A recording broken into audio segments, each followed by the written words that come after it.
સમાચાર મોરબીથી મળી રહ્યા છે, જ્યાં લાખોની લૂંટનો આખો મામલો સામે આવ્યો છે। મોરબીથી સમાચાર, જ્યાં લગભગ 8 લાખ કરતાં વધારેની લૂંટ ચલાવવામાં આવી હતી।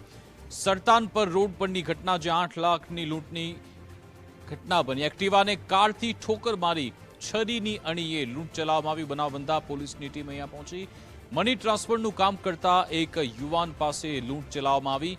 ફારૂક સુમરા પાસેથી લૂંટ કરી 3 શખ્સો કારમાં ફરાર થઈ ગયા છે। ઇજાગ્રસ્ત યુવાનને સારવાર અર્થે હોસ્પિટલ પણ લાવવામાં આવ્યો। હવે તેમના નિવેદન નોંધીને પોલીસે આગળની તપાસ હાથ ધરી છે। પોલીસ દ્વારા નાકાબંધી કરી લૂંટારોને ઝડપવા કાર્યવાહી હાથ ધરવામાં આવી છે। આજ અંગે વિસ્તૃત જાણકારી આપશે સંવાદદાતા નિલેશ પટેલ ફોનલાઈન પર જોડાઈ ગયા છે। જી નિલેશ।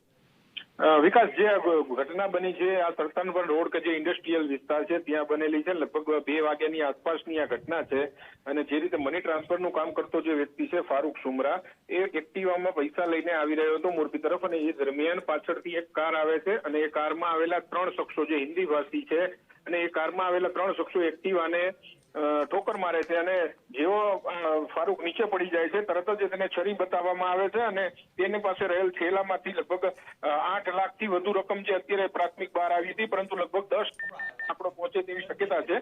હાલમાં પોલીસ દ્વારા સમગ્ર જિલ્લાને નાકાબંધી કરવામાં આવી છે અને જે આ લૂંટારાઓ નાસી છૂટ્યા છે તેમને ઝડપવા માટેની તજવીજ હાથ ધરવામાં આવી છે। તો બીજી બાજુ પોલીસ ટીમ દ્વારા અત્યારે ફારૂક સાથે પણ વાતચીત કરવામાં આવી રહી છે અને કઈ પ્રકારે ઘટના બની, શું અને એમાંથી પણ જો કોઈ નવીન માહિતી મળે તો તે મેળવવા માટેના પ્રયાસો ચાલી રહ્યા છે। જી વિકાસ। બિલકુલ, આભાર તમામ જાણકારી આપવા બદલ।